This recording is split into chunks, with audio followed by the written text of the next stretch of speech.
Усны үйлчлэгээ бол тасархаасаа нааш ерөөс хүнд анзаарагддаг үйлчлэгээ. Байхгүй болчихоор хүн юу лээ гэдэг болохоос байж ахт энэ маань сайхан ид шүү.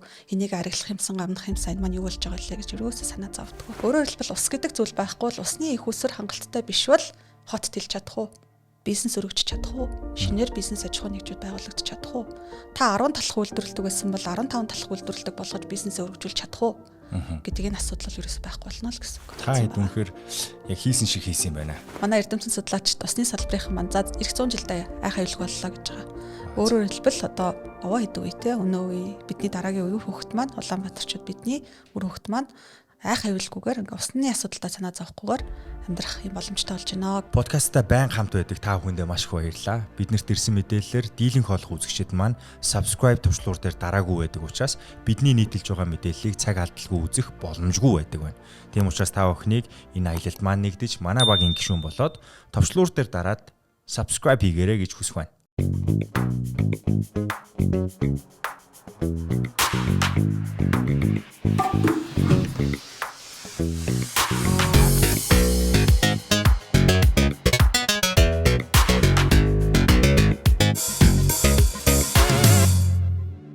За манайхан та бүхэнд энэ өдрийн мэндийг хүргэе. Бид ээлжид нэг дугаараараа шууд устай холбоотой сэдвийг та бүхэнд дэлгэрэнгүй хүргэхээр шийдсэн байгаа. Тэр тусмаа Улаанбаатар хотын иргэд та бүхэн одоогоос хэдэн жилийн өмнө хэрвээ санаж байгаа бол бид нэр усны дутагдалд орох гэж байна гэдэг ийм айц хүүц төрүүлсэн мэдээллүүд нэг хэсэг тархсан. Тэгээд бид нар чи ер нь бол нөгөө юуны ой санамжтай гэдэг үлээ дээ. Тэгээд хэсэг ингээд дэврэгж байгаа тэгээ мартаа явцдаг. Тэгээд ер нь бол нийтээрээ яг энэ сэдв рүү зарим нэг нь бол анхаарсан, зарим нэг нь бол ойлгоогүй явсан байгаа. Усаар дутагдана гэж юу ах вэ гэдэг хүмүүс бас боддог баг. Гэвч яг бид нэр одоогоос хэдэн жилийн өмнө Улаанбаатарт амьдарч байгаа хүмүүсийн усны хэрэгцээ буюу бидний хэрэглээ бидэрт нийлүүлж чадах хэмжээ хоёрын хооронд ер нь бол нэг дор уулзах нэ гэдэг ухаандаа бол бид нэр тэлэх юм бол хүн амд хилээд энд бүх хүмүүс одоо амьдарч эдийн засаг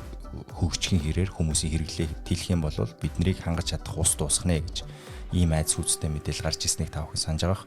Гэхдээ энэ өнөөдөр өөрийн гэсэн гаргалгаатайгаа уулзаад тэгээд бид нар бас энэ айцаасаа хэсэг хугацаанд одоо холдох боломжтой байна. Гэхдээ айц хэвээр байгаа гэж би бол ойлгож байгаа. Гэхдээ энэ айц ер нь хэдий хэмжээнд хэр удаан үргэлжлэх вэ гэдгийг бид нэр мэрэгжлийн хүний тайлбартаагаар ойлгох болно. Тэгээ ус гэдэг бол бидний амь амьдрал хүний биед байгаа хамгийн чухал хэрэгцээтэй зүйлсийн нэг. Тэгэхээр энэ ус гэдэг зүйлээ бид нэр ойлгосноор бас бидний амьдралын чанарт шууд нөлөөлөх мэдээлэл гэж үзсэн учраас энэ сэдвийг та бүхэндээ хүргэж байна. За мянганы сорилтын сангийн гүйцэтгэх захирал инх гэрэл ирсэн байна. За танд энэ өдрийн мэндийг хүргэе. За сайн байна уу? Энэ өдрийн мэндийг хүргэе. За танд бас баярлалаа гэж хэлмээр байна. Өөрчөө оролцуулж байгаад баярлалаа. Би яагаад баярлалаа гэж хэлж байгаа вэ гэхээр саяны миний хэлсэн зүйлсээр эерэг мэдээлэлд болгож байгаа гэдэгт би төрүүлээд баярлж байгаа. Тэгээд хүмүүс хамгийн гол нь энэ мэдээлэл бол эерэг мэдээлэл байна гэдгээ төрүүлээд мэдэх хэрэгтэй. Яагаад эерэг вэ гэдгийг бол хоёулаа одоо тайлбарлалаа. За би саяны өмөртгөл дээр байсан монголчууд тэр тусмаа Улаанбаатарчууд усны дутагдалд орохоор болсон гэдгийг бид нэр анх ер нь хизээ олж мэдснээс эхлэе. За яг усны асуудалтай холбоотой усны нэг хажуугаар урсж байгаа туулгал туулгал дунд гол сэлб гол энэ хажууд байгаль дээр урсж байгаа гол бидний карантинаас авж байгаа ус гэдэг бол хоёулаа бас өнцөө хоёр өөр ойлголттой тэрийг эхлээд ялгаж салгаж хэлсэн зүйтэй болов гэж бодож байна. Мэдээж урсж байгаа бол байгаль дээр байгаа ус бол мэдээж байгалийн нөөц. Тэр байгалийн нөөцийг тодорхой хэмжээнд олборлож аваад үйлдвэрлэлийн процессор дамжуулаад манай карантинаар одоо гарч ирж байгаа эрүүл ахуйн стандартын шаардлага хангацсан ус олгоод ирүүлж байгаа энэ бол процесс Энийг бид нар усны үйлчлэгээ усан хэмжээ үйлчлэгээ гэж хэлдэг. За энэ усан хэмжээ үйлчлэгээний гол онцлог нь одоо юу вэ гэхэлэр зөвхөн би өөрөө боддгийн усны үйлчлэгээ бол тасархаасаа нааш ерөөс хүнд анзаарагддаг үйлчлэгээ. Ерөөсө байхгүй болчихоор хүн юу лээ гэдэг болохоос байж ахт энэ маань сайхан ид шүү. Энийг ариглах юмсан амнах юмсан энэ маань юу болж байгаа лээ гэж ерөөсө санаа зовдгоо. Мэдээж хувийн хувьд бол усны үйлчлэгээ, усны одоо карантинаас аваад ус хэрэглэн гэдэг бол одоо аюу тодорхой штэ. Тэ одоо хүний бие хэдэн хувийн ус гэдэг бол ууж идэхээс эхлүүлээ. За одоо өглөө гарахтаа бодвол усанд орчоод толгоогоо уучаад гараа байлгүй тэ. За бицчаад усаад татчаад гарч байгаа. За 7 хоногийн хагасны санд хүүхдүүд их авах цанарыг угааж байгаа тэ. Сургууль хичээл сургуультанд бэлдээд. За тэгэхээр ерөөсөө хувийн амьдралд бол ус гэдэг бол ерөөсөө ямар чухал гэдгийг бид нэр хэлүүлэлтгүй мэдчихэж байгаа. 102 7 ус тасрахад юу болдог вэ тэ. Гэтэл одоо яг Улаанбаатар хот гэдэг энэ хот суурин газрын хувьд ус гэдэг зүйл маань усны үйлчлэгээ гэдэг зүйл маань одоо энэ бол одоо хажуугаар урсж байгаа бол биш. Усны үйлчлэгээ гэдэг бид нар өөр агуулгаар ороод яриад байна тий. Тэгэхээр хот суурин газрын хувьд бол усны үйлчлэгээ гэдэг маань ямар ач холбогдолтой юм бэ гэхээр одоо энгийнээр ярихыг бодъё л да хэдүүлээ. За хот суурин газар гэдэг бол ерөөсөө нэг барилга байшингийн бөөгнөрөл биш. Хотыг юу хот болгоод байгаа юм бэ гэхээр нэг газараар ингээд олон байшин барьчихараа хот болчихдөг юм уу? Олон хүн амьдрахаараа хот болдог юм уу? Үгүй. За юу хотыг хот болгоод байгаа вэ гэхээр за газар доороо байгаа газар дээрээ байгаа шугам сүлжээ дэд бүтцэл хотыг хот болгож байгаа. Тийм үү? За газар доогоор юу вэ гэхээр одоо бидний нүдэнд харагддаг болохоор бид нар мэдэхгүй. Гэхдээ одоо хүний судас шиг ингээд хэрцэн байдаг. Яг тэрнтэй адилхан Улаанбаатарын хотыг хөндлөн гулд хэрцэн байгаа одоо сангамжишүүлж байгаа тийм. За газар дээгүүр бол мэдээж зам тээвэр эрчим хүч гэдэг ингээд шугамсулж явж байгаа. За энэ хот дотроо бид нар барилга байгууламж хүн амьтан амьдрах юм уу эсвэл одоо үйлдвэр байгуулъя тий одоо ингээд нэг үйлдвэр байгуулъя аж ахуйн нэгж үйл ажиллагаагаа өргөтгий гэхэд бид нар яадаг вэ гэхээр манайхан мэдэж магадгүй дээ нэг техникийн нөхцөл гэдэг нэг юм авдаг та. За өөрөөр хэлбэл цахилгааны болон усны техникийн нөхцөл гэдэг авдаг. За тэр нь юу гэдэг вэ гэхээр за танаа энэ барьж байгаа байшинг чинь тий орон сууцыг чинь. За эсвэл одоо таны одоо барьж байгуулах гэдэг энэ үйлдвэрийн чинь ус цахилгаан хоёрыг бид нар хангах нэгдүгээр хангалттай их усэр байна. Хоёрдугаар хангахтаа бид нар энэ газраас ингэж чад холбоорой гэсэн тийм л үндсэн нөхцөл шүү дээ. Гэтэл өөрөөр хэлбэл одоо яг миний ярих гэдэг санаар орж ин тий. Өөрөөр хэлбэл ус гэдэг зүйл байхгүй бол усны их усэр хангалттай биш бол хот тэлж чадах уу? Бизнес өргөжч чадах уу? Шинээр бизнес аж ахуйн нэгжүүд байгуулагдаж чадах уу? Та 10 талах үйлдвэрлэдэг байсан бол 15 талах үйлдвэрлэлийг болгож бизнесээ өргөжүүлж чадах уу? Гэдэг энэ асуудал бол ерөөсөй байхгүй болно л гэсэн үг. Тэгэхээр ус гэдэг зүйл бол зөвхөн одоо хүний амьдрал те зүгээр нэг байгалийн нөөц гэдэг утгаараа биш эдийн засгийн лугшиж байгаа энэ үйл ажиллагаа энэ явагдаж байгаа урсгал одоо хүний цусны эргэлт юм да бодвол те үүнд одоо ямар ач холбогдолтой юм бэ гэдг нь ингээ харагдаж байгаа гэсэн үг. Сая бид нар өвөл нэг 40 хэм төрөд тог тасарлаа шүү дээ. За тэр үед бид нар цахилгааны нөөц гэдэг зүйл биднэрт тутамг байгаагаа олж мэдлээ шүү дээ. Яс махаараа мэдэрлээ бүр те. Тэгээ бүр ингээд бүх хүмүүс тодорхой хэмжээгээр ийм хохиролтой үлдсэн байх гэж бодож байгаа тий. Тэгэнгუთ эн чинь өөрөө устаагаа яг одоо усыг бид нар ойлгох гэж юм л да яг энтэй адилтгаж хизээ бид нар яг энэ ус юу нь бол дутагдах гад байна гэдгээ бүр ийм аюулын хангараг дэлгэцсэн байна гэдгийг мэдсэн. Сая бол тэр цэлмүний ярьсан яриа сонсоод би дараа нь ойлгож байгаа юм л та. Би чинь олон нийтийн нэг учраас те цахилгаан тасарсны араас өнши аль хизээний тооцоол нь хийгдсэн байсан зүйл үү штэ. Тэгээ одоо хүртэл яагаад хөрөнгө оруулалтыг ингээд шат дараатаагаар энэ чиглэлдээ хийгээгүй юм болоо гэдэг юм үндсэн нэг том асуулт гарч ирсэн баг. Тэгээ тэрэн дээр хариулт алгал л да. Гэхдээ усны тухайд бол арай эсрэгээр болчиход байгааг л өнөөдөр бид нар ойлгох гэдэг. Зөв. За би яагаад ингэж олон зүйл яриад нуршаад байна вэ гэхээр нэгдүгээр нуршаагүй шүү. Нуршаагүй ерөөсөө нуршаагүй. Надад харин системтэйгээр их ойлгомжтой болж эхэлж байна. Зөв. Харин тийм ерөөхдөө яг хүмүүс ус гэхээр нөгөө айгүйх бодлоод юу яагаад байдаг учраас ус уучлаа шүү дээ тий. Хажууд гол урсчлаа шүү дээ гэж боддог учраас усны үйлчлэгээ маань нэгдүгээр тав хүмүүсийн хувьд, хоёрдугаар хот суурин газрын амьдралын хувьд, гуравдугаар яг энэ эдийн засгийн хувьд ямар ач холбогдолтой юм гэдгийг хэлээд байгаа тий. За юу яригдсан бэ гэхээр 2015 16 оноос эхлээд за энэ Монгол улстай буцалгүй тусламж үзүүлэх Америкийн засгийн газраас. За Америкийн засгийн газраас буцалгүй тусламж одоо компакт гэрээгээд манайхан санджиж магадгүй Монголын мөнгөний сорилтын сан гэдэг өмнө нь мөнгөний сорилтын компакт гэрээгээд байгуулад 8-аас 13 онд 2008-аас 13 онд одоо юуны зам за тэгээ мэргэжлийн сургалт үйлдвэрлэлийн төвүүд эмнэлгүүдэд гэдэг ингээд тодорхой тооны ингээд төсөл хэрэгжүүлээд тусламж үзүүлсэн тийм хөтөлбөр бол хэрэгжсэн байдаг. За энэ хөтөлбөр маань ингээд хэрэгжээд дуслаа. Тодорхой хэмжээнд амжилттай хэрэгжлээ. Ач холбогдолтой юм боллоо. За хоёр дахь удаага дахиад нэг компакт гэрээ гэдэг юм байгуулад хөрөнгө оруулъя. Хөрөнгө оруулъя гэдэг нь буцалгүй тусламж. Одоо манайхан санаж байгаа мэдж байгаа ах Дэлхийн банк, Азийн хөгжлийн банк гэл одоо янз бүрийн олон улсын олон талт одоо санхүүгийн байгууллагуудаас л мэдээж тусламж үзүүлдэг. Гэхдээ бас нэлээдгүй хэсэг нь бол зээл байдаг. Тэгдэг. Гэтэл одоо энэ удаагийн компакт гэрээгээр хэрэгжүүлж байгаа ер нь компакт гэрээгээр хэрэгжүүлдэг төслүүд маань яадаг вэ гэхэл дандаа буцалгүй тусламжаар. Өөрөөр хэлбэл Америкийн ард түмэн татврын мөнгөөсөө биднэрт илүүчлээд 200-300 саяар нь илүүчлээд та бүхэн өөрсдөндөө тулгамж байгаа танай хөгжлийг баймилж байгаа асуудлаа шийдвэрлэеч гэдээ биднэрт буцалгүй тусламж өгдөг. За тэгэхээр 2015-16 онд яасан бэ гэхээр буцалгүй тусламж олгоё гэдэг тийм улс төрийн шийдвэр нь бол гарсан. Яг ямар салбарт хийх вэ гэдгээ судлаа шинжилээд үзсэн байдгийг. За мэдээж манайх өөрсдөө юу? Ер нь бол одоо цаанаасаа шаардлагаараа гэсэн үг. Ягаад гэвэл энэ чинь нөгөө буцалгүй тусламжийн хөрөнгө оруулалт учраас мэдээж тавьж байгаа шаардлага шалгуур тавьж байгаа хяналт нь бол хамаагүй өндөр хамаагүй чанга байдаг. За тэгэхээр Бид нар энэ Америкийн талтай манай Монгол Улсын засгийн газрын одоо баг гараад Америкийн талтай хамтраад ингээд судалгаа хийгээд үзсэн чинь за манай эдийн засгийн одоо өсөлтийг чөдөрлж байгаа, баймилж байгаа ийм тодорхой тооны хүчин зүйлс байна гэд нэг 4-5 юм гаргаад ирсэн байдгийн.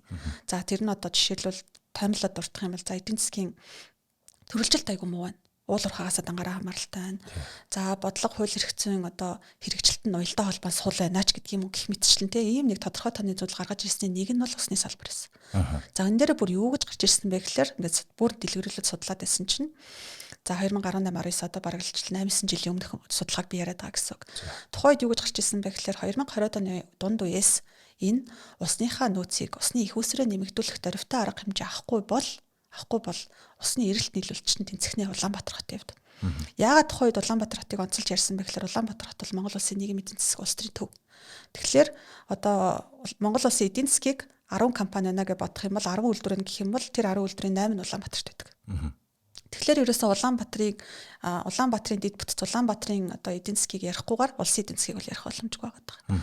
Тийм учраас за энэ Улаанбаатар хотын усны асуудлыг шийдэхгүй бол ер нь одоо ингээд хизээ мэдгүй. За 10-20 жил гэдэг бол хувь хүний хувьд бол бага сонсогдож магадгүй. Улсын хувьд бол энэ бол маш богино хугацаа, нүдэн ирмхийн дата хугацаа. Тэгэхээр ойрын ирээдүйд бол усны асуудалтай болох нэ. Тэгэхээр энэ усныхаа асуудлыг шийдье. Энийг шийдэхийн тулд Америк нэгдсэн улсын буцалтгой төсөлмжийн хөрөнгийг ашиглая гэдэг ийм шийдвэр гараад усны компакт гэдэг одоо энэ манай компакт хэрэгжихэр шийдсэн болсон байна. Тэгээд сая та ярианда яг тодорхой хэлсэнгүү 200-аас 300 сая гэсэн 200-аас 300 сая доллар ярьж байгаа шүү дээ. Тэгээ яг энэ усны хэмжээ юм төсөлд нийт хэдийг зарцуулсан бэ? За усны компакт бол нийтдээ 461 сая Америк долларын хөрөнгө оруулалтаар хэрэгжиж байгаа. Гэхдээ энэ дотроо ялгаатай их усрээрээ 350 сая нь бол Америкийн ард түмний буцалтгой төсөлмж. За 111.7 сая нь юу вэ гэхлээр Монгол улсын засгийн газраас оруулж байгаа хувь нэмэр гэх юм одоо хувь хөрөнгө юм да тийм ээ. Яагаад вэ гэхлээр эзэн улс бол өөрийнхөө асуудлыг шийдэж байгаа. Эзэн улс өөрийнхөө асуудлыг шийдэж байгаа. Эзний ёсоор хандаж энэ чухал төсөл хөтөлбөрийг хэрэгжүүлэхийн тулд тодорхой хэмжээнд өөрийнхөө санхүүгийн их усрээс ч дайчлах ёстой гэсэн ийм зарчмаар одоо мэдээж харилцан түншлэлийн зарчим нөгөө талаас эзэн улсын зарчмаар бол манай Монгол улсын засгийн газар одоо энэ чухал асуудлыг шийдэхийн тулд тодорхой хэмжээнд хөрөнгө гаргаа явуулж байгаа гэсэн үг. За тэгэхээр энэ төсөл одоо саяны хөрөнгө маань яг евро орсныг хоёлаа нэг ойлгуулах уу? Сая бол улс гээд ерөнхий юм яригдж ах шиг байна. Яг хувь хүн дээр бид нэр ямар үйлдвэртэй болоод байгаль дээрх усыг яг нийтийн хэрэглээрөө хувиргадаг яг юу хийсэн юм бэ? За зөв. Энэ буцалтгой төсөлмжийн болон Монгол улсын засгийн газрын хөрөнгө бол нийтдээ 3 төсөлд орж байгаа юм. За энэ төсөл маань доороо одоо юуны дор байдаг вэ гэхээр Улаанбаатар хотын нийт ус хангамжийг нэмэгдүүлэх гэсэн малгай хөтөлбөрийн дор задраад 3 төрлийн төсөл хэрэгжиж байгаа гэсэн үг. За яг ямар төсөл вэ гэхээр товчхон танилцуулъя. Нэг талаасаа усны нийлүүлэлтийг нэмэгдүүлж байгаа. Одоо усны нийлүүлэлтийг нэмэгдүүлэхдээ Монгол одоо Улаанбаатар хот бол нийтдээ нэг 7 их усэр гэдгийг усны. За та хэд маань анзаарсан байж магадгүй. Одоо жишээлбэл хамгийн ойрхон энэ үндэсний цэцэрлэг төрөлнгийн тэнд жижигхэн шавуур байшингууд хардаг штэ. Эзгүй тал ингээд цэлхийгээд харагддаг тий. Тэгээ тэрний тэнд ингээд тэр нь болохоор тэр жижигхэн одоо пин шигтэй жижигхэн тэр шавуурууд ч юу вэ гэхээр харагдаж байгаа шиг тийм ингийн байгууламж бол биш. Доороо гүний ус татдаг насостой одоо тий насостой тэрийг одоо тач төлрүүлдэг усан сантай тэгээд эргүүлээд одоо бидний сангамж руу нийлүүлдэг гэх мэтл яг тэрнтэй адилхан 7 их усэр манад байдаг юм. Тэр дотор тийм амар том байгууламж байгаа юм уу тий? Бидний нүдэнд харагдахгүй тийм том байгууламж байгаа гэсэн үг шүү дээ. Бэтмений нөгөө кинонд гардаг шиг шүү дээ. Яг нөгөө агуу дорой айхтар юм байдаг шиг юм байх нь тий. Тий тэгэхээр яг тийм бүтэц бол бидний одоо сангамжийг хангахын тулд бидний усыг хангахын тулд тийм газар дорох мундаг бүтэц байгууламж ажилтдаг гэсэн. Тэгэхээр 7 тонны тийм их усэр байдаг. Манай нэгдүгээр төслийн хүрээнд яаж байгаа вэ гэхээр усны нийлүүлэлтийг нэмэхийн тулд дахиад нэг их усэр шинээр байгуулж байгаа. Гэхдээ бас учиртай. Тэр их усэр маань ямар вэ гэхээр одоо тэр 7 тонны их усрээс чинь бид нэг 55 сая метр куб орчим ус гаргаж авдаг юм да. Улаанбаатар хотын хэрэгцээнд. За тэгэхээр дээр нь нэмээд манай шинээр байгуулж байгаа ганцхан их усэр маань өөрөө шууд 50 сая гарах боломжтой. Юу вэ гэхээр бараг нугалж байна гэсэн үг. За нэгдүгээр тэгэхээр шинээр их усэр бий болгочлаа. Усныхаа нийлүүлэлтийг нэмэгдүүлчихлээ. Тэр нь хаана вэ?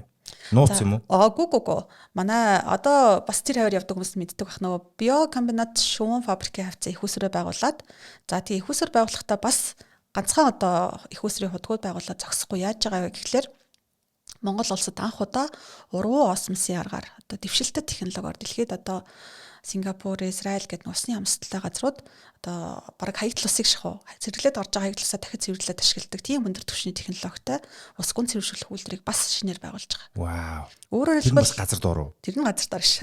Тэр бол уучлаарай хүлээлтийн жоох унахчих шиг байлаа. Тэр бол ил шүү. Тэр бол одоо сангин харихны бэлд байж байгаа юм тий. Сангин харах уулын бэлднийг тийм мундаг үйлдвэр байгуулагдаж байгаа. Өөрөөр хэлбэл одоо янз бүрийн аж үйлдвэрчлэлтээс юм уу тий үүдэлтэй янз бүрийн одоо газар дорх усны одоо бохирдол хэрвээ манай улсад манай Улаанбаатар хотод нүүрэлдэг юм а гэхэд тэрнээс санаа зовхгүйгээр бид хэд одоо усаа цэвэршүүлээд авах тийм боломжтой болж байна гэсэн. Ямар гоё юм бэ. Одоо ашиглалтанд орцсон уу тий? Одоо бол барилга угсралтай ажил бүрэн дуусчихсан туршилтаа гэдээ явчихна. За нэгдүгээр тал ингээд за усныхаа нийлүүлэлтийг нэмэгдүүлчихлээ. За хоёрдугаарт нь яаж байгаа гэхээр бид нар усны эрэлтийг бууруулж байна. За гэхэлэр одоо бид нар зах зээл дээр чи эрэлт нийлүүлэлт гэж зүйл байгаа шүү дээ. Тэгэхээр бид нар аль тэнцвэрийн тэмдгийн аль тал дээр нь ажиллаж байна гэсэн үг байгаа. За бид нар эрэлтийг яаж бууруулж байгаа гэхээр би сая хэлсэн одоо нэг бид нар чи нэг ухтад нэг 55 сая метр куб хишгэлдэг юм да гэж хэлжлээ те. За энэ 55 саяас чинь гадна 21-22 сая метр куб орчим усыг манай хотыг ториод байж байгаа тэцүүд цахилгаан станцууд хэрэглэдэг. Тэд нар яадаг гэхээр одоо ингээ манайха хажуугаар өнгөрөхөр ингээл том ингээл юугаар уур савсаал ээж идэг штэ нэг яндан шиг юм бар тий. Ингээл уур савсаал ээж идэг. За тэгэхээр өөрөөр хэлбэл манай станцууд чинь усыг хөргөлтөнд ашигладаг байхгүй. За тэгээ усаа бас яадаг вэ гэхээр дотоод схемдээ бас ашиглана. Одоо нөгөө нүүрсэж тагаад гарсан үнсээ тээвэрлэх тий угаалга цэвэрлэгээ гэд ер нь бол дотоод схемд бол маш их тооны ус ашигладаг. За хүлээж аваарай.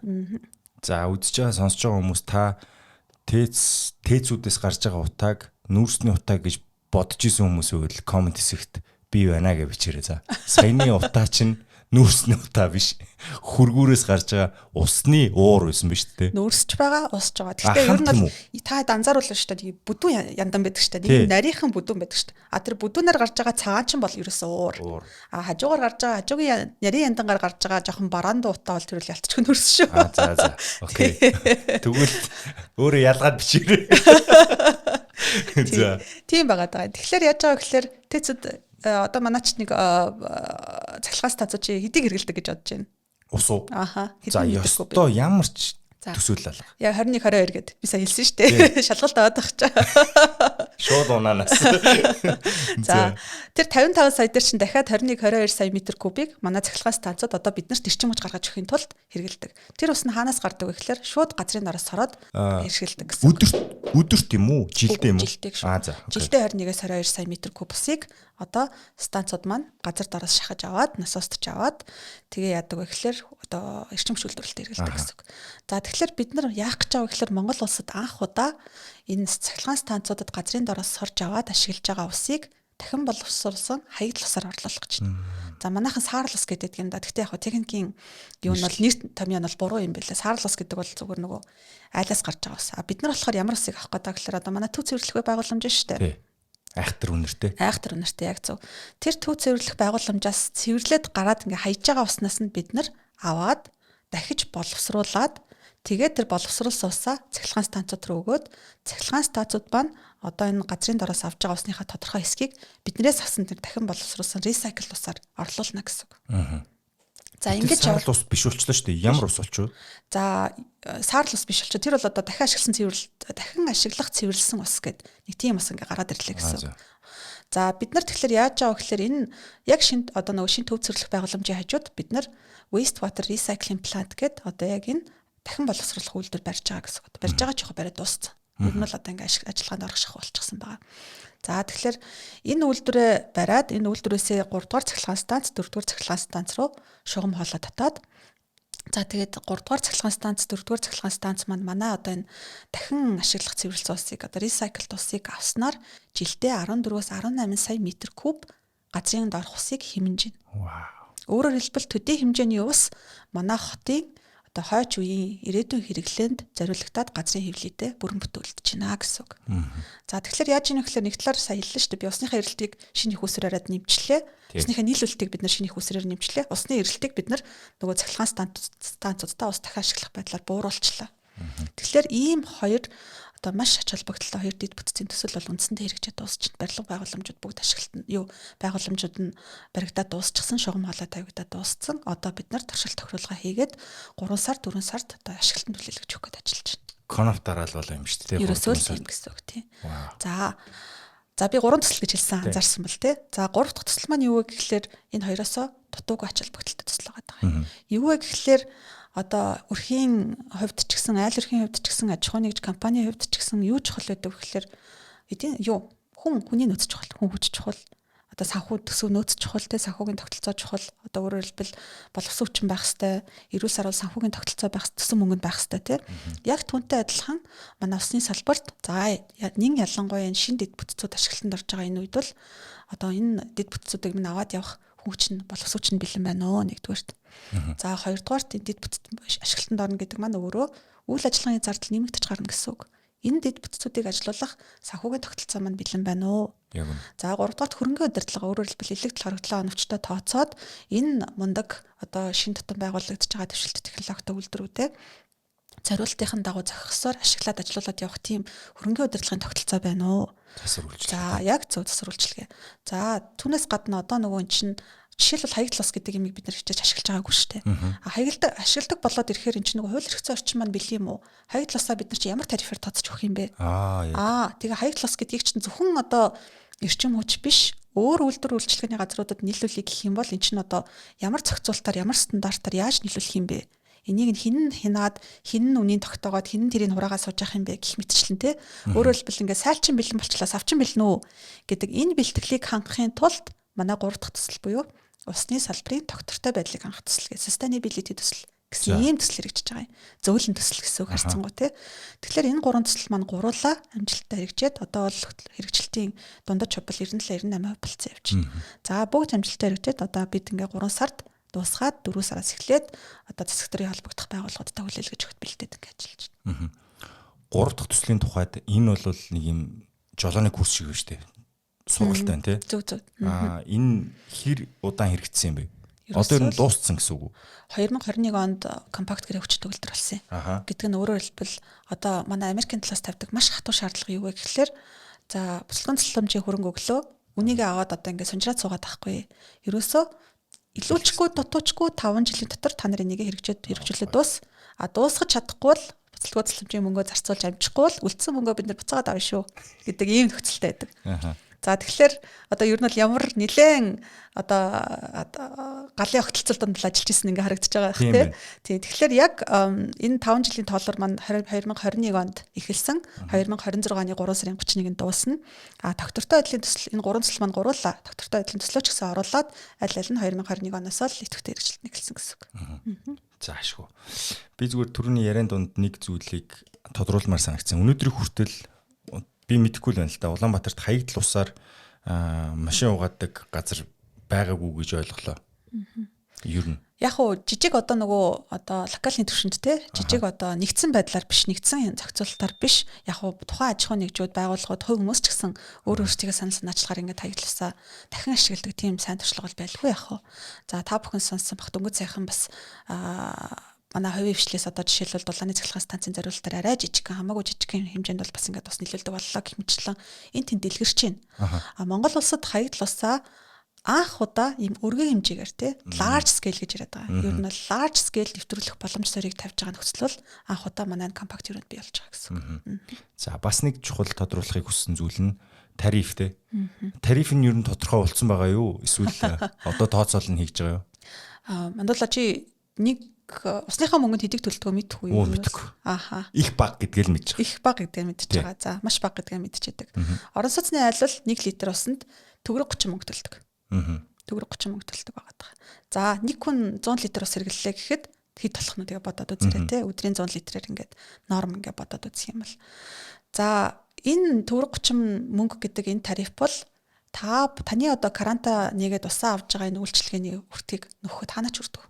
Өөрөөр хэлбэл компакт хэрэгжиж эхлэхээс өмнө ч гэсэн ус хангамжийн салбар бол эрчим хүчний салбартаа яг адилхан асуудалд орчиход явж исэн гэсэн үг. Тийм байна.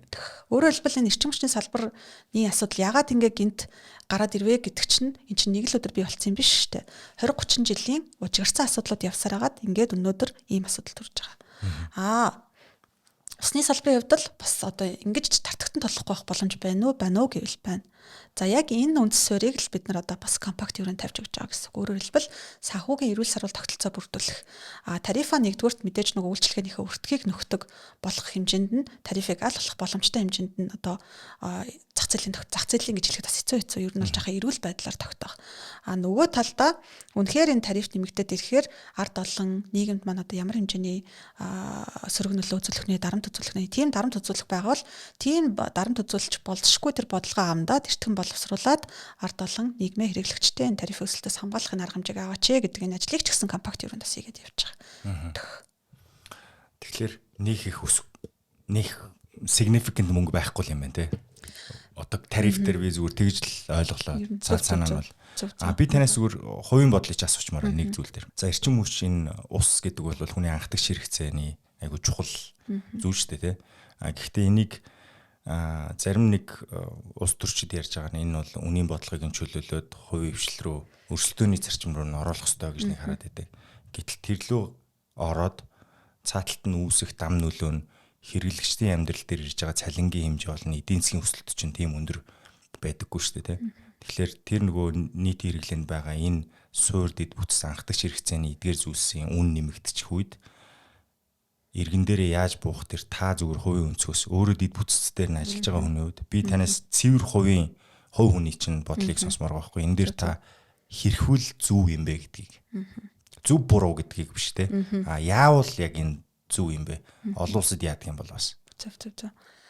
За эрчим хүчний салбарыг би яг үндэ бол одоо хэлж мэдэхгүй байна. За яг өөрөө чи хэлж байгаа зөвхөн хувийн хэрэгцээ биш те. Бас одоо нөгөө эрчим хүчний хувьд бол яг үннийг хэлэхэд эрчим цахилгаан станцгүйгээр бас ингээл амьдарчил байсан бах хүмүүс тийм үү? Нилээ хэдэн жилийн өмнө өнгөрсөн 100-д гэтэл одоо цахилгаан станцгүй хүмүүс амьдарчил байсан тий. Тэгээд амьдраад явж байсан. Усгүйгээр хүн амьдарч ирсэн үгүй хэзээ ч амьдарч байгаагүй. Тэгэхээр би усныхаа талаар илүү төвлөрөөд яриул бас зүгээр юм болов уу гэж тэгж бодлоо.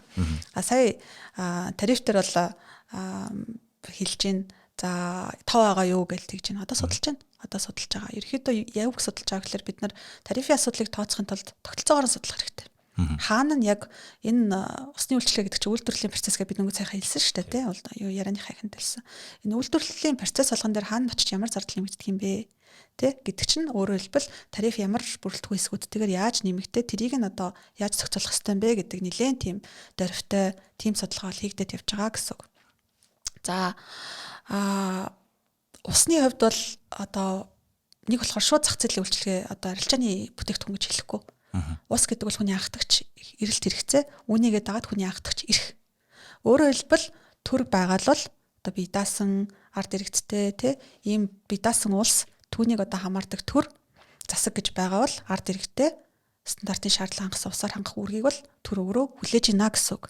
Тэгэхээр өөрөөр хэлбэл энэ төр өөрийн хүлээж байгаа хүний анхдагч хэрэгцээтэй холбоотой зөвхөн анхдагч хэрэгцээ биш эдийн засгийн өсөлтийн бод тулгуур баган суурилсан ийм чухал салбарыг бол бас тодорхой хэмжээнд уялдуулаад аваад явах тийм бодлого бол төр дүрдэнд байх хэрэгтэй байх. Тийм байх хэрэгтэй байх. Нөгөө талаар өөрөөр хэлбэл би юу гэж хэлэх гээд байна гэхээр усны үн тарифыг бол арилжааны бараа шиг тогтоож болохгүй гэж хэлээд байгаа юм. Ашигын бас үйлчилгээ. Энэ бол хизээд ашигын бас үйлчилгээ байна. Ашигын бас үйлчилгээ нь тарифын бодлого ч гэсэн яг энэ чиглэлээрээ л хэрэгжих хэрэгтэй гэсэн үг. Баярлаа. За та бүхэн санаа амар гэж болно.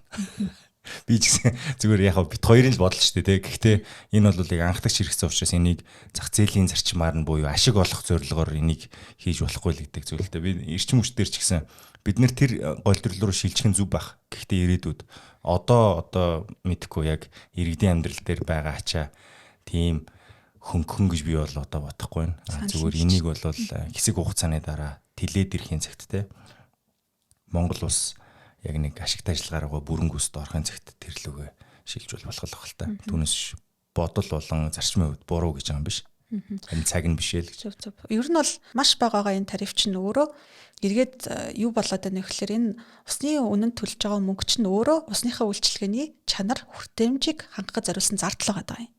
Бид нар одоо тэр зардлыг л одоо тарифаараа дамжуулаад авч байгаа үйлчлэгнийхээ зардлыг бид нар төлж байгаа байхгүй юу? Тэрнээс ямар нэгэн бизнесийн байгууллагад одоо жишээлбэл дэлгүүрийн лангуун дээр байгаа бид нар усандаа худалдаж авч байгаа биш. Энэ бол ерөөсөө бид нар өөрсдийнхөө болон өргөхтийнхээ цаашид одоо ингээд ус хангамжаар ингээд ус хангамжийн үйлчлэгээр энэ анхдагч хэрэгцээг хангаад явах энэ суур толгуур үйлчлэгээнийхээ чанарыг бид нар тарифаараа дамжуулаад хангаж гин гэсэн үг. Тэгэхээр усны тариф өөрөө энэ өртгөө нөхөх хэмжээнд хүрч чадахгүй. Тэрнээс бүр хамаагүй байгаа наа гэдэг л өөрөө маш ноцтой асуудал. Өөрөөр хэлбэл ус хангамжийн их усрын бэлэн байлаа гэхэд үйлчлэгээ үзүүлэх чадах бол доголдоод ирнэ л гэсэн үг. Доголдоод ч одоо эрх тийм нөхцөл бүрдсэн байгаа. Тэгэхээр манай одоо хэрэглэгчд бол одоо энэ усны мөнгийг одоо дэлгүүрээс авч байгаа үйлчлэгээтэй юм уу те компаниудаас авч байгаа үйлчлэгээтэйгээ ерөөсөө харьцуулах юм байхгүй. Энэ бол ерөөсөө ашиг орлох зорилгоор биш та бүхэнд үзүүлж байгаа үйлчлэгээний найдвартай одоо стандартыг хангах байдлыг л хангахад гаргаж байгаа тийм өртөг зардал юм шүү гэдгийг л ойлгох зүйтэй гэж боддیں۔ Окей. За одоо та надаа яг үнэнчээр заяа баруун гараа өргөө би зөвхөн үннийг л хэлэх болно гэж байна. Андгаалж байгаа ярих хэрэгтэй байна. Тэр нь юу гэхээр мэдээж бүх зүйл тийм дардам амархан бүтэж болдгоо штэ. Тэгээд яг энэ төслийг хэрэгжүүлэх явцад ямар хүндрэлүүд гарсан. За тэгэнгუთ та нэг дор бүгднийг санахгүй л байх. Тэг хүн чинь өөрөө хамгийн их мэдрэмж үлдээсэн зүйлээ хамгийн түрүүл сандаг те. Тэгэхээр энэ төслийг хэрэгжүүлэх явцад хүнээс хамааралтай, системээс хамааралтай, технологиос хамааралтай янз бүрийн асуудлууд гардаг. Тэгээд тэр асуудлыг тухайн үед нь шийдэж байгаа зүйлс л одоо амжилттай болгодог шүү дээ. Түүнээс биш ингэж хийгээл дүп гэж дуусчдаг зүйл бол байхгүй шүү дээ. Тэгэхээр ямар хүндрэлүүд бий болж байна. Зөв. За хагас тэрбум долларын үнийн дүнтэй 2-3 одоо Монгол улсад байгаагүй 2-3 төрлийн одоо үйлдвэр байгуулж байгаа. 2.5 сая одоо Монгол Улаанбаатарын хүн амч одоо 2030 онд ч 2 сая гараа авчна гэж яриад байгаа шүү дээ. Тэгэхээр энэ 2 сая хагас хүний амьдралын одоо чухал асуудлыг шийдэж байгаа ийм хэмжээний төслийн хувьд бол асуудалгүй нэж байхгүй. Нэгэн ялангуяа манай энэ усны компактын хувьд бол бид нар чинь 2021 онд хүчин төгөлдөр болов доо. За 2021 онд хүчин төгөлдөр болоход та яг санаж байгаах юу болж ирсэн бэ гэхээр 2019 оны үед чинь ковид ч нийт шүглж байдаг. За дөнгөж эхэллээ, өрнөл үедээ орлоо. За тэгээд бүр ингээд нам зогслоо. Яг нам зогсож явах үед л одоо бид нар чинь 2021 онд за одоо ингээд 5 жилийн толгорч эхэллээ шүү под гэд эхлүүлсэн. За ковид 19-ийн хүчин нөлөө бол мэдээж одоо юу гэх юм өвчин гарлаа, вакцин ялаа, одоо ингээд намжлаа гэд намжчихаагүй. За юуны нөлөө бол яасан бэхлээр мэдээж ихний ээлжинд бол шууд immediate буюу одоо шууд нөлөөл хөл хараа зогслоо, тогтлоо. За хил тамансан бараа материалын болон хүний хөдөлгөөн хаагдлаа, хоригдлоо. Тэгсэн шүү дээ. Гэтэл манай барилгын салбар чи ямар илээ? Импортоос бүр хамааралтай. За гэтэл бид нар чинь 2-3 үйлдвэр барих гэдэг ингээд хүлээгээд байдаг. Бараа материалын хөдөлгөөн ингээд зогсчихдаг. За түүнээс гадна одоо мэдээж нөгөө манай гүйцэтгэгчд гадны гүйцэтгэгчид, гадны зөвлөх компаниуд нь хүч илгээж чаддаг. Гэх мэтчлээ. За илгээсэн ч гэсэн одоо ирэх очихдаа нөгөө наад цаанаа орж карантинлдаг тий. Тодорхой хэмжээнд нөгөө наашаа ирэх онгоц тээврийн хөдөлгөөн нь ингээд бүр удаашрчихсан. Удаашраад бүр ингээд congested буюу ингээд төвчөрчихсэн бүр тий. Бага хэд нь бол айгүй өндөр ачаалттай байдаг ч гэх юм. За ийм асуудлууд гарсан. За үүний immediate буюу шууд нөлөөнөөс гадна юу болсон бэ гэхээр за мэдээж урт хугацаанд яасан бэ гэхээр дэлхийд даяар supply chain disruption гэдэг юм болсон. Өөрөөр хэлбэл нийлүүлэлтийн гинжиг эхлэх бол тэр аяараа тасарсан, алдагдсан. Тэнд үйлдвэрлэл зогссон, үйлдвэрлэл нь ажиллажлаа гэхэд тэнд нь байдаг нөгөө нэг тээврийн траст нь одоо гажуудсан гихчлэн ийм асуудал болсон. За түүнээс гадна ингээд ковид ингээд эхлээд дууслаа гэтэл яасан бэ гэхээр гинт огцом нөгөө нэг энэ тэнд бүх ажлууд ингээд сэргээд эхэлсэн яасан бэ гэсэн чинь үйлдвэрлэгчдэр backlog гэдэг юм уус. Өөрөөр backlog гэдэг юм уус. Өөрөөр хэлбэл яасан бэ гэхээр үйлдвэрлэгчд ирсэн захиалгаа авч дэлгэсэн. Өөрөөр хэлбэл зогсоод гинт эхэлсэн чинь энэ тэндээ нөгөө эрэлтүүд нь гинт огцом spike хийж өсөөд одоо үйлдвэрлэгчдэр backlog гэдэг юм уус хэлсэн. Гэх мэтчлээ одоо зөвхөн таймлаад дуртахад мэдээж ингээд жижиг томоо нийлүүлээд дуртах юм бол одоо төм юм байгаа л та тийм. За ковид-19 асуудал гарлаа. За түүнээс гадна тэгтэл за ингээд нэг ковид-19-тэйгээ ингээд бид нар зурлаад одоо үүнээсээ үүдэлтэйгээр бид нар хүн ажил болон одоо энэ үйл ажиллагаагаа саатуулж гохох шиг яаж ингээд явуулах вэ гэж явж идэл яг Монголтой холбоотой специфик асуудлууд нь юу гарсан бэ гэхээр тусгаалсан асуудал юу вэ гэхээр Монгол ч 2 хөр штэ. Хөлийн одоо хөдөлгөөн нь бол Оросд гэсэн 2хан газраар одоо ингээд ялангуяа одоо бараа материал таталтал ингэж орж ирдэг. Хоёр талд хоёулаа хилэн хагдсан. За гэтэл үүнээс дараалтайгаар одоо юу болсон бэ гэхээр долларын хомсдол болчдөг санаж байгаах манай хувьшлэх юм бол маш санаж байгаа долларын хомсдол болсон. За тэгжэл дизель төлсдийн хомсдол болсон. Дизелийн хомсдол болсон шүү дээ. Бас хэдхэн 2-3 жилийн өмнө болж байсан. Гэтэл чинь бүгдээрээ одоо энэ нөгөө ковид болон олон улсын нөхцөл байдлаас үүдэлтэй. За үүн дээр би ковидэр нэмээд юу хэлмээр байгаа гэхээр одоо нөгөө олон улсын нөхцөл байдал эвгүүтэд эхэлсэн гэнт геополитик явд. Орос Украины дангардаг. Израиль Палестины дангардаг. За түүнээс гадна одоо байгалийн гамшигтай холбоотойгоор Туркт гинтийн газар хөдлөлт болдог. Монгол улсад 2023-24 онд байж ирсэн гинт 200 дараалаад айхтар үеэр болдог. Улаанбаатарт те санаж байгаах. Ерөөсөө гэл байж байжсэн яг ингээд 2021-с 26-нд дуусах хэвээр 5 жилийн хугацаатай төслийн эцсийн дундуур нэгнээс эхлээл ингээл шил дараалал айгүй бол асуудлууд гарч ирсэн. Би яагаад энэ Израиль Палестины таныг яриад байна вэ гэхээр манай дөрвөн үндсэн гүйцэтгэгч нэг нь Израилийн компани. Яагаад Туркийн газар хөдлөлтийн хөдөлтийг яриад байна вэ гэхээр нөгөө дөрвөн гүйцэтгэгч чинь нэг нь Турк. За гээл ингээд ерөөсөө бид нар чинь нэгэнт даяаршсан улсаар амьдарч байгаа. Тэнд одоо болж байгаа зүйлэл холдохгүй болсон биз дээ. Тэнд одоо нэг газар хөдлөхөд тэнд дайм болоход дам нөлөөний шууд бож яадаг. Олон улсын төсөл хөтөлбөр хэрэгжүүлэхийн бас нэг юу онцлог энэ л да тий. Олон улсын нөлөөллөөс бол ангид байж чаддгүй. За гэх мэтчлэн ийм олон асуудлууд бол гарсан байдаг. Гэхдээ одоо бахархалтайгаар хэлэхэд юу вэ гэхлээр ийм олон одоо урьдчилан тооцоолоогүй нөхцөл байдал үүслээ. Ийм олон одоо хүндрэл бэрхшээл гарсан ч гэсэн манай төслийн хувьд бол анх төлөвлөсөн 461 сая доллароос ганц ч доллар нэмэгдээгүй 5 жилийн хугацаанаас ганц ч хоног хэтрээгүй бид нар ингээд барилгаа дуусгаад ингээд явчихна. За мандуулын дараагийн асуултыг би бараг мэдчихээн та нарын асуудлаа яаж шийдсэн юм бэ гэх байх бодвол тий. Жохон урмын юу н асуух шаардлага болсон юм. Жохон урмын хугалахад одоо юу гэх юм нөгөө адал явдалтай кино үзэж байгаа юм шиг хэвээр айхтар мундаг баатарлаг амар мундаг тийм гинтийн садар шийдлэл тэгж шийдсэн баатарлаг тийм үйл явдал болоогүй. За ямар асуудлаар шийдсэн бэхлээр агай утгатай сонсогдож магадгүй. Ерөөсөө эрсдлийн удирдлага бүх төвчтэй. Түүнээс гадна холбогдох талуудтай уялдаа холбог хангаж ажиллах. Айгүй утгатай сонсогдож магадгүй нөгөө хүн болгоно ингээл эн чинь нөгөө амжаачлах ойлгомжтой штэ ч юу сонирн байгаа бэ гэл хүмүүс айгүй акшн үлээгээд штэ.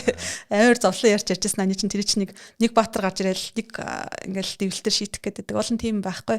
Ер нь бол мега төсөл олон улсын төсөл ийм төсөл хэрэгжүүлэхийн онцлог юу вэ гэхлээр тогтолцоо болон хүний нөөцийн чадах. Яасан бэ гэхлээр эрсдлийн удирдлага дээр бид нар яасан бэ гэхлээр бүгдээрээ сууж байгаад эрсдлүүдээ бүгд жагсаага бичсэн. За ямар эрсдэл очиж болчихгүй бэ? Дэд бүтцийн төсөл болгоноор те ямар эрсдэл очиж болох юм? Үйл ажиллагааны чиглэл болгоноор ямар эрсдэл очиж болох юм бэ гэдгийг бүгдээ жагсааж бичиж жагаад тэг яасан бэхлээр ангилсан. За магадлал ийм байна, импакт ийм байна.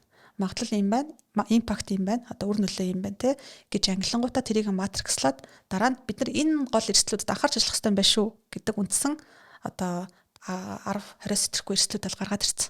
За тэрийг яадаг вэ гэхээр байгууллагын түвшинд одоо нөгөө нэг үндсэн гол хүмүүс маань цуглаж аваад байгууллагын түвшинд тэрийг тогтмол авч хилцэж шинчилж явдаг. За одоо нөхцөлөд юм болчлаа. Одоо энийг дэш нь оруулъя, энийг доош нь оруулъя, эсвэл энийг нэмье. Гэт за энэ эрсдэл байгаа юм чи энийг шийдэхин тулд хин яаж ажиллах хэрэгтэй юм бэ? Бид нар хаанаас ямар дэмжлэг авч хинээс ямар шийдвэр гаргуулах хэрэгтэй юм бэ гэдгээ бүгдийг ингээд ерөөсөө тухай бүр яриад явдаг гэсэн. Өөрөөр хэлбэл энэ эрсдэл нэгдүгээрт энэ эрсдлийг гаргахгүй байхын тулд бид нар юу хийх хэрэгтэй? Гарцсан бол бид нар импактыг нь бууруулахын тулд юу хийх хэрэгтэй? Ерөөсөө л ийм асуудал дээр л одоо бүх юм төлөвлөж ажилладаг гэсэн. Мэдээж 100% бүх асуудлыг болоод урьдчилж төлөвлөх боломжгүй. Гэхдээ стил нөгөө Паретогийн зарчим гэдэг шиг 80% импакттай 20% асуудлыг бид нар олж хараад ингээд явсан гэсэн үг. За тэгэхээр эрсдлийн удирдлагын менежмент байна. За эрсдлийн удирдлагын менежмент гэдэг нь одоо мундаг ухаантай хэдхэн хурлын өрөөнд суугаал ингээд хийгээд яваад байсан юм биш. Энийг бид нар яаж хэрэгжүүлсэн бэ гэхээр ерөөсөө гэрээний удирдлагаар. За манай хувийн хвшлийнхэн бол маш сайн мэдчих магадгүй гэрээний удирдлага контракт менежмент гэдэг юм бол одоо байгууллага аж ахуйн нэгж том баг тусмаа энэ асуудал маш ач холбогдол өндөртэй болж ирдэг. Өөрөөр хэлбэл одоо биднэрт ажил үйлчилгээ үзүүлж байгаа. За эсвэл биднэрт бараа материал нийлүүлж байгаа энэ айлуудын гэрээг бид нар яаж удирдах байж гэрээнийхээ хэм хэмжээ болон одоо манай компакт гэрээгээд олон улсын одоо гэрээ хэрэгцээ баримтчгүүдээс хил хязгаараас нь давахгүйгээр бид нар яаж удирдах чиж бид нар эрсдлийг минимал буюу хамгийн бага байлгах нь төсөв мөнгөний хэтрэлтийг зогсоох уу? Нөгөө Монгол улсын засгийн газар Монголын одоо эрх ашгийг бид нар ямар байж ч одоо хамгийн санаараа хамгаалж чадах вэ гэдэг дээр бол одоо ингээд vigilant гэж ярьдаг та одоо шавхрын нүдээр харж ажилласан гэж хэлж байна. За тэгэхээр гэрээний удирдлагын асуудал байна. За 3 дугаарт хэлэхэд бол дахиад бид нөгөө хүний нөөц гэдэг зүйлийг ярих гэдэг. За ингээд сайхан хяналт тэнцэлтэй тогтолцоо нь үж байна. За ингээд сайхан эрсдлийн удирдлагын одоо нэг систем нь үж байна.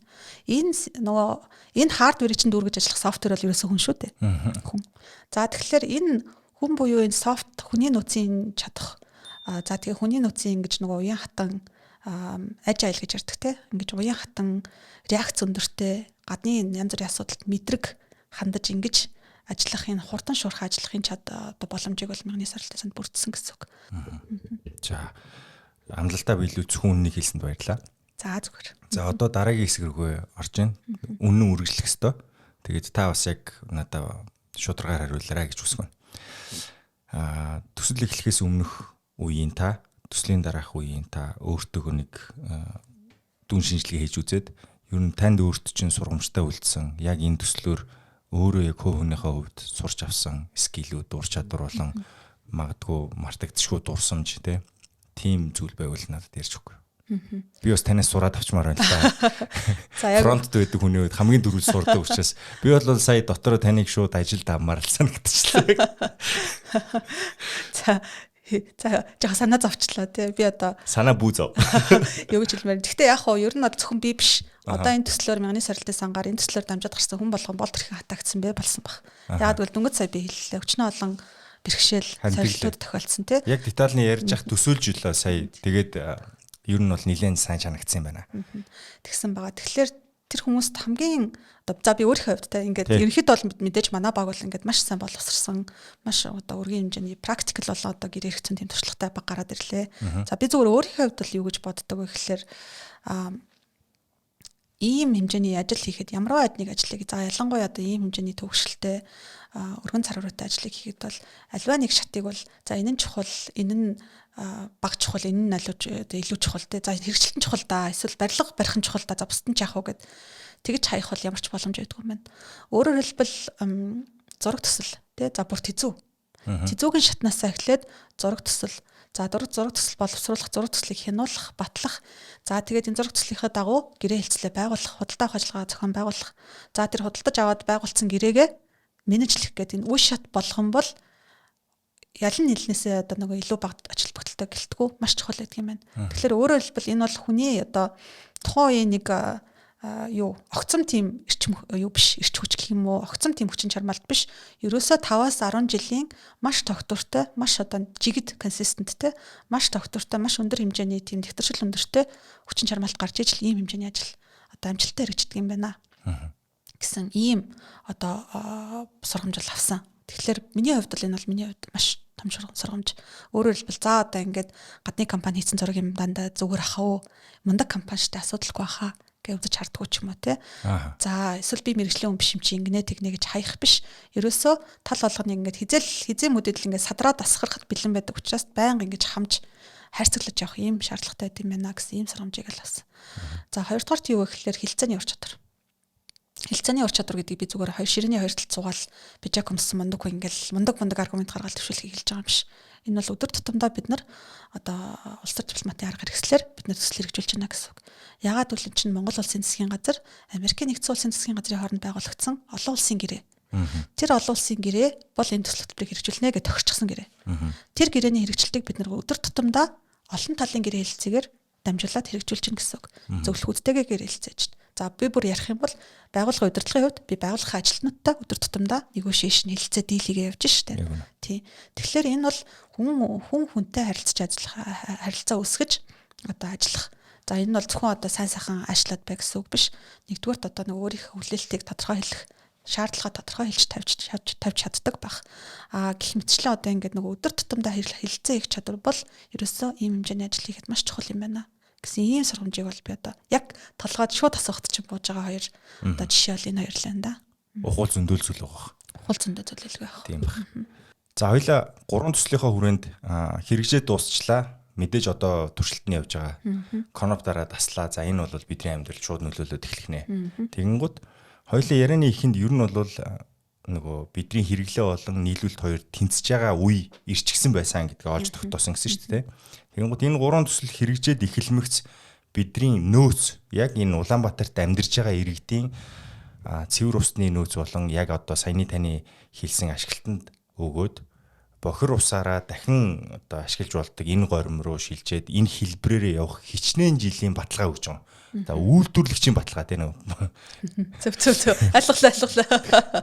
За ерөнхийдөө бол манай эрдэмтэн судлаачид усны салбарын маань за эх 100 жилдээ айх аюулгүй боллоо гэж байгаа. Өөрөөр хэлбэл одоо овоо хэдэн үе те өнөө үе бидний дараагийн үе хүүхэд маань Улаанбаатарчууд бидний үр хүүхэд маань айх аюулгүйгээр ингээ усны асуудалтай санаа зовхгүйгээр амьдрах юм боломжтой болж байна гэсэн. Зөвхөн одоо Улаанбаатарчууд ард иргэд биш, бизнес аж ахуйн нэгжүүд маань ч гэсэн үйл ажиллагаагаа тэлэх боллоо.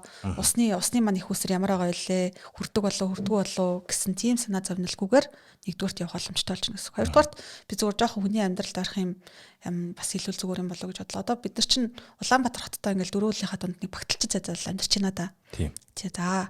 Тэгээ манай яг хуу төр засгийн зүгээс одоо ингээд дагуулгатууд байгуулна, хотоо тэлэн баруун тийш те.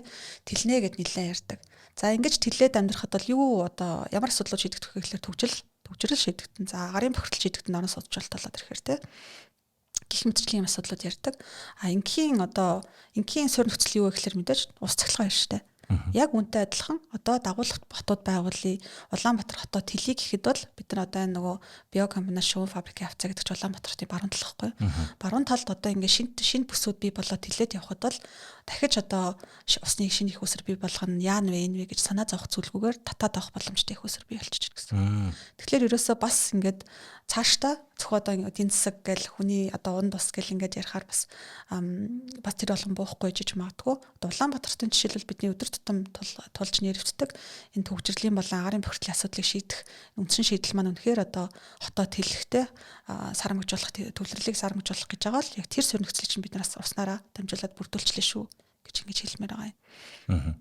Тэгэхээр саяны таны хэлж байгаагаар хот тэлийг ивэл саяны зэгүүдээсээ цаашаа сүлжээлээд тэлчих болох юм байна тийм. Дахиж шинээр тэр хавцаа барих шаардлагагүйгээр.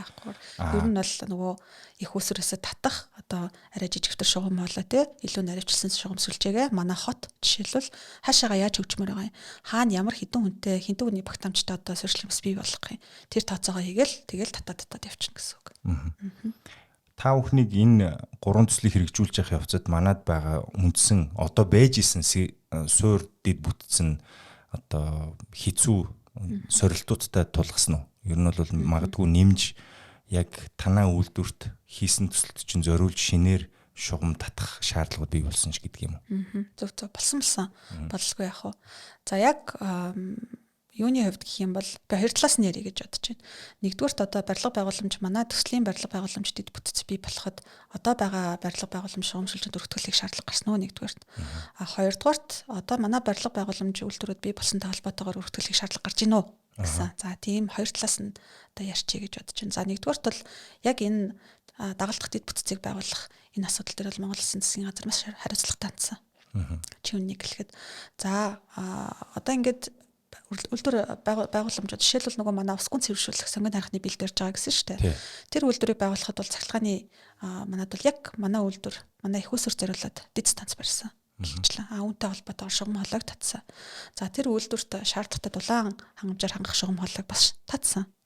Монгол улс өөрөө тийм Монгол Улсын засгийн газар хариуцаад энэ бүх дагалдах дэд бүтцээр хангах ажлыг бол Монгол Улсын засгийн газар хариуцлагатай одоо биелүүлсэн байгаа. Өөрөг хариуцлага яг биелүүлээд явсан.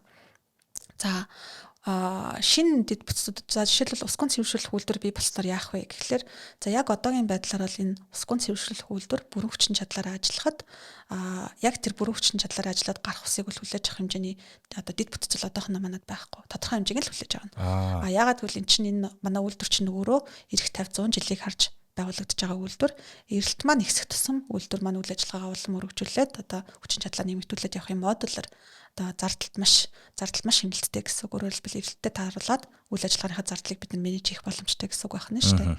Тэгэхээр яг эрэлттэй Улаанбаатартайгаа эрэлтэд нийцүүлээд манай Улаанбаатар хотын одоо удирдлагууд тийм төлөвлөлтөө хийгээд за одоо эндээс авах усны шугам хоолойг нь ийм болгоод өргөтгөчээ диаметрийг нь ингээд цаашаа ингээд татъя гэдэг ийм төлөвлөлтөө хийгээд явах боломжтой.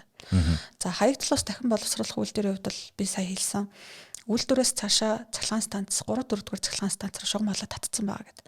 За бид нар тэнд яасан бэ гэхээр ирээдүйн хэрэглэгчдэд зориулаад гаргалгааны цэгүүд гаргаад өгсөн байгаа. Өөрөөр хэлбэл манай Монгол улс чинь ингэх гэдэг шүү дээ. За бид нар гүнийх усыг хэмнэмээр байна. Үүний тулд бид нар хаяг талсны хэрэгтлийг улам одоо scale up хийе, өргөжүүлье. Зөвхөн эрчим хүчний үйлдвэрлэлд биш, одоо цемент, барилгын материалын үйлдвэрлэлд, ногоон байгууламжийн услаханд, саяны ярьсан одоо машин угаалга, тий? Ингээд өөр чиглэлээр бид нар улам нэмэгдүүлье гэх юм бол манай дээр гаргаад үлдээ бэлдээ тавьсан байгаа гаргалгааны цэгүүдээс шугам хоолойгоо татаад дахиад ингээд сүлжээ өсгөх боломжтой. За өөрөө хаягдл ус дахин боловсруулах үйлдвэр маань яг нөгөө ажилтны районд байдаг. Одоо нөгөө хаан улс ангин харах ингээд те. Тэр тэнд байдаг яг л нөгөө үйлдвэр аж ахуйн нэгжүүд үйл ажиллагаа нэлээд төвлөрсөн газар. Ялангуяа барилгын одоо цементийн үйлдвэрүүд гэх мэтчлэн байдаг газар учраас одоо жишээлбэл төр засаг маань өөрөө бодлогоороо дэмжиж өгөх юм бол тэндээс одоо тодорхой хэмжээнд ингээд хувьевшил өөрөө санаачлага гаргаад ч юм уу те. Ингээд шугам хоолойгоо татаад явхад бол хаягдл ус дахин боловсруулах үйлдвэр одоо байгаа хүчин чармайлаа дахиад нэг дахин гэдэг маань дахиад 100% дахиад нэмэгдүүлэх боломжтой гэсэн ийм байдалтай төлөвлөгдөж байгуулагдсан байна. Хаа үнэхээр яг хийсэн шиг хийсэн юм байна. Одоо ер нь бол ирээдүйд үүсч болох хэрэгцээнүүдэд хангалттай тэлээд явж болохоор. Тэгээ би сая бодож ил л да мэдээж энэ төслийг хийсэн баг бол хангалттай сайн боловсруулагч болчихж байгаа бох тийм. Энэ төслийн ард гарчиж байгаа учраас дараагийн хүн ам одоо төлөрсөн дархан эрдэнэт 10 гэхээр мөрөнгө их зэрэг хотуудад ер нь энэ усны асуудал нь ямар байд юм болоо. Биш одоо мэдэхгүй л байна л да. Сая ярьжила мэдээж тийшээ ингээл дид үтс байгаа л бах.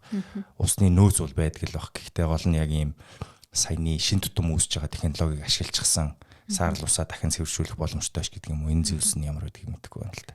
Тий. Тэр тал дээр бол одоо манай компактын түвшинд хэрэгжсэн шиг хэмжээний техник технологийн шийдэл бол мэдээж орон нутгад татмаг л байгаа хэл та. Гэхдээ одоо манай төр засгийн зүгээс одоо өөр хангаад те хараар нь жишээлбэл шинэ одоо хотоо байгуулна. За түүнээс гадна одоо аймгийн төв болон бусад одоо бүс нутгийн одоо үндсэн төвүүдэд суурьшлийн төв болгоод ингээд дэмнээд хөгжүүлээд явна гэх юм бол одоо Улаанбаатар хот дээр гарч байгаа алдаануудыг те давтахгүйгээр эсвэл сайн туршлагаа судлаад саарл усаа одоо жишээлбэл айл өрхөө хэрэглэнээс гарч байгаа саарл усыг аж ахуйн нэгжүүдээс гарч байгаа энэ хаягдл усаа эргүүлж тойруулж бүтэн циклээр нь ашиглах ямар боломж байдгийг юм бэ гэдгийг судлаад нэвтрүүлээд явах нь зүйтэй болов гэж бодож байна. Манай Улаанбаатар хавтын хувьд бол мэдээж одоо яг ингээд шинээр барилга байгууламж ярих дэд бүтцийн ажил хийхэд бол маш төвөгтэй шүү дээ. Яг үннийг хэлэхэд одоо ингээд бүртгэлтэй бүртгэлгүй, зурагтай зураггүй юм баахан дэд бүтцүүд ингээд хэрцэн байдаг. Газар чөлөөлтийн ажил хийхэд бол жишээлбэл маш төвөгтэй явдаг. Нэгтлэр бол би одоо жишээлбэл нийслэлийн болон одоо яг энэ шин сомшилжаад хийж байгаа зам тавьж байгаа энэ хүмүүсийн зовлон бол маш сайн ойлгож байна. Тэгэхээр яг энэ зовлонг дахиж одоо энэ зовлонг энэ муу туршлагыг дахиж бий болгохгүйгээр одоо бусад шинээр байгуулах суурьшлийн төвүүдэд ч гэсэн энэ давсан сургамжуудыг ашиглаад хийгээд явах болов гэж тэгж бодож байна. Юу манай энэ төсөл хэрэгжих үед хүний нөөцийнх нь юу н хэр их гадныхан хэр их монголчууд гэсэн. Тэр пропорц бол мэдээж сонирхол багтай. За яг Монголын мянганы сорилтын сан гэдэг одоо яг миний удирдад ажиллаж байгаа байгууллага цэвэр монголчууд. 50-60 шижгэнсэн залуучууд байна. Одоо яг гид ажилч хөдөлмөрлөх насанд тавьж байгаа дунд үеийн хүмүүс байна. За тодорхой хэмжээнд туршлагатай ахмадууд ч байна. Ингээд Монгол улсын одоо үеийн төлөөллийг багтаацсан салбарын тэргүүний одоо англиар бол одоо cream of the crop гэдэг юм да. Одоо өрмөн юм да. Би өөрөө л тэгж боддгийг ер нь л бага. Тий. Тэгэхээр яг одоо салбарын хамгийн тэргүүний шилдэг гэсэн мундаг мэрэгчлэнүүд цуглаад манад ажиллаж байгаа. За энэ дээр хүмүүсийн чадхаас гадна юу чухал байдаг вэ гэхээр яг ийм хатуу хугацаатай те би сая хэлсэн 5 жилээс ганц сотногч хэвтрэхгүй маш хатуу хугацаатай. За дээрэс нь буцалтгүй цуламжийн мөнгө учраас маш хатуу шаардлагатай хяналттай явдаг. Ийм нөгөө нэг матрикслсан олон цаг хугацааны болон мөнгө хөрөнгийн зохицуулалт, бодлого зохицуулалт ингээд матрикслсан олон шаардлага шалгуурын донд тэгээд ийм төвөгшил өндөртэй, ач холбогдол өндөртэй ийм төслийг одоо энэ бүх хүчин зүйл хувьсагч нар донд багтаж хийн гэдэг бол хүний нууцлал баг бол яалтчгүй сайн байхаас өөр аргагүй. Яг тийм хэмжээ одоо бид нар өөрсдөө энэ төслөө хийцэн байна. Ингээ хугацаанд нь төсөвт нь багтаагаад хугацаанд нь багтаагаад ямар ч төсөв хэтрэлтгүй ингээд хийцэн байна гэдэг бол өөрөө төсөл хэрэгжүүлсэн баг бол ажилласаа хийцэн гэсэн үг болов уу гэж бодож байна. За түүнээс гадна Монголын мянганы сорилтын сан дангаар ажиллахаас гадна яаж ажилтдаг вэ гэхээр мэдээж Америкийн одоо DC-д байгаа, Вашингтон DC-д байгаа мянганы сорилтын корпорац гэдэг энэ бодлого цуцламжийг өгж байгаа одоо Америкийн засгийн газрын агентлаг байна. За тэр мянганы сорилтын корпорацгийн агентлагт бол яг Монгол улсын компактыг хариуцсан тусдаа баг ажилтдаг, хяналтаа тавьдаг. Чиглэлээр байгаль орчин, дэд бүтэц барилга байгууламжтай, хууль эрх зүй, санхүү, худалдаа авах ажиллагаа гэдэг чиглэлээр шууд одоо нухын талаан цаанаас манад хяналт тавь авчдаг гэсэн. Тэгэхээр нэг тийм айл байна. За нөгөө талаас яг манай үйл ажиллагаанд тусалж ажилладаг ямар зөвлөх байгууллагууд байдаг гэхээр за манай худалдаа авах болон санхүүгийн амин чухлын ажиллагаануудыг бол бие даасан хараад бус хөндлөнгийн гадны зөвлөх компаниуд хийж гүйцэтгэдэг. За. Тэр нь Америк биш юм уу те? Нэг нь англи компани, нэг нь Америк компани. За өөрөөр хэлбэл олон улсын болон мянганы сорилтын одоо Америкийн талынхаа дүрм журамд энэ Монголын мянганы сорилтын сан гэдэг энэ Монгол айлч нь бүх юмаа нийцүүлж хийж гинүү үгүй гэдгийг одоо шалгаад өөрөө яг гардаж хэрэгжүүлээ сууж байгаа тийм айл байгаа гэсэн. За энэ бол одоо дотоод үйл ажиллагаа чиглэлтэй тий. За яг инженерингийн чиглэлээр одоо манай бүх ажлууд чинь бол фидикийн гэрээгээр хийдэг байхгүй юу? Олон улсын зөвлөх инженеруудын холбоо гэдэг одоо барилга угсралтын ажлын гэрээний нөхцөлийг боловсруулдаг тийм мундаг олон улсын холбоо байдаг. За тэр фидик гэдэг тэр айлын гэрээний нөхцлөөр манай бүх ажлын ажлууд бол хийгддэг гэсэн. Тэгэхээр яг энэ фидикийн гэрээний хэрэгжилтэд бас яг адилхан инженер гэдэг би даасан одоо захиалагчийн хяналт тавьж явдаг. Америкийн Tetra Tech гэдэг инженерингийн тэргүүлэх фирмүүдийн нэг байна. Бас одоо мянганы сорилтын сантаа хамтарч ажилладаг. За манай зураг төслийг бол одоо Acom, Tetra Tech, Германы Fichtner гэд ингээд бас л дэлхийд инженерингийн чиглэлээр толгой цагдаг юм олон улсын инженерингийн компаниуд хийсэн. Ийм компаниуд хийсэн. Гэхдээ би юу гэж хэлээд байна вэ гэхээр Монголын мянганы сорилтын сан гэдэг энд ажиллаж байгаа дотоод одоо Монголын үндэсний энэ боловсон хүчин маань олон улсын ийм giant shark-ууд те энэ айлуудтай чинь ерөөсөө мөр зэрэгцээд шаардлага тавиад ажиллаж байгаа. Өөрөөр хэлбэл тэр бүх айлын гэрээг чинь бид нар удирдах байгаа гэсэн үг. Тэгэхээр манай Монголын залуучууд, Монголын инженерүүд бол олон улсын тэр мундаг инженерүүд, олон улсын зөвлөх компаниудаас бол илүү гарна уу гэхээс дутахгүйгээр одоо face to face гэж ярьдаг те төв хөлийн өрөөгөө ингээд тулгаад нүрээ тулгаад ингээ яг адилхан төвшөнд бол ингээ шаардлага тавиад ажилладаг ийм өндөр чадхтай хамт олон байдаг байгаа. Мундаг. Тэгээ сая ер нь бол надад төрж байгаа ойлголт нь бол хариуцлагагүй байх боломжийг олгохооргүй тийм гормыг л бий болгоцсон ба штэ энэ саяны гадны тусламж хэрнээ бүх оролцогч талууд нь бие биенийг ийм найзан дундаа орох боломжгүй болгоцсон юм гормыг болцсон те. Тэгээ ингэснээр л ийм богино хугацаанд амжилттай хэрэгжүүлж байгаа юм. Үнийн дүнгийн хувьд баггүй шүү дээ энэ чинь. За Монгол улс маань 100 гаруй сая долларыг өөрөө гаргасан юм байна. 350 орчмыг нь Америкийн нэгдсэн улсын засгийн газар болсон байна те. Би мэдгүй одоо юмны учрыг олгоол явж байгаа хүн л дээ. Саяхан л ухаа орлоо. Тэгээд манад юу нэг бусдалгүй тусламжаар хичнээн төсөл орж ирж ирснийг би бол мэдэхгүй байна. Гэхдээ яг одоо Улаанбаатарт амьдарч байгаа иргэний хувьд шууд энэ аяган дотор байгаа ус хүртэл энэ эх 100 жилд энэ ус энэ хэмжээнд байж болно гэдгийг хангасан юм төсөл байгаа байхгүй.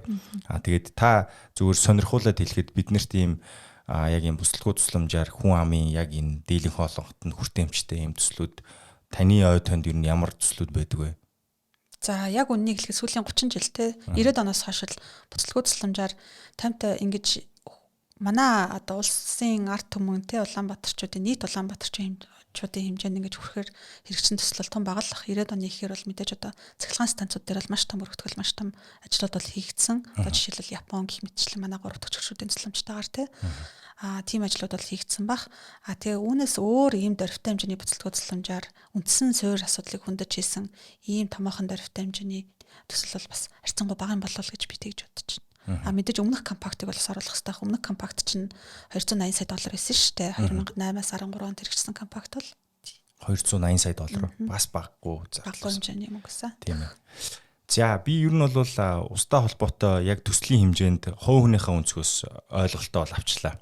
Тэгээд мэдээж төгсгөлд нь бол би их талархалтайгаар харлаа энийг Америкийн нэгдсэн улсын засгийн газар явж тэртэй холоос энд байгаа хотод амьдарч байгаа хэдүүн усны хэрэгцээг ингээд 100 жилд 80-тайхан болгоод өгчий гэдэг бол мэдэхгүй. Ийм илбэг байдгийг нь би мэдэхгүй нь. Гэхдээ бид нар үнэхээр энд талархалтай хандах ёстой зүйл юм байна гэж би бол ойлголоо. Магадгүй хоёулын гэж ярианд дурддаггүй таны хэлхийг хүссэн. Би төслийн багийнхныг та сая цаашааж магтаж хэлж байгаад би их баяртай байна. Үлдэх зүйл нь бол энэ туршлага буюу боловсон хүчний чадвах. Тэгээ дараачийн төслүүд рүү хөрвөх чадвартай л хүмүүс байж таараа. Тэгэхээр тэр залуучуудаараа бол бахархаж байна. Нөгөө талдаа бол манай улс олон зүйлээрээ дутуу. Гэхдээ ядаж усаараа 100 жил дутахгүй болчлоо гэдэг бол бас маш том үзүүлэлт. Магадгүй хоёулынгийн чинь энэ хэмжээнд те ярьж дурддагдаагүй чухал зүйл байх юм бол та бидэнд дуулахгүй юу? За 3 сарын 31-нд бол төсөв компакт хөтөлбөр хэрэгжээд дуусгаж байна. Хамт олонны маань хүчин зүтгэлийг бас ингээд үнэлж талхлаа илэрхийлж аваад маш их баярлалаа. Яг өөрөө хэлж байгаа бол яг үнэн компактын шууд босов бол барилга байгууламжаас гадна юу үлдэж байгаа гэхээр үндэсний чадах. Ийм мега төслийг монголчууд хийж чаддгийм байна гэдэг ийм үндэсний чадах бол үлдэж байгаа. Түүнээс гадна миний дуртай өнгөрсөн нэг зүйл бол манай үндсэн дөрвөн гүйцэтгэгч саяны хэлсэн нөгөө хоёр дэд бүтцийн төслийн үндсэн дөрвөн гүйцэтгэгчийн хоёр нь үндэсний компаниуд. Тэгэхээр өөрөөр хэлбэл за нэг ийм хэмжээний мега төсөл те хагас тэрбум долларын мега төсөл. За шаардлага шалгуураа ярих юм бол маш хатуу.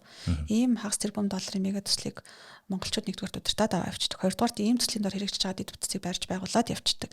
Ийм чадах бол Монгол улсад бүрдэж байна гэдэг шууд босов. Энэ бол маш чухал зүйл юм аа гэж өөртөө ч нь санал нэгтэй хэлэхээр байна.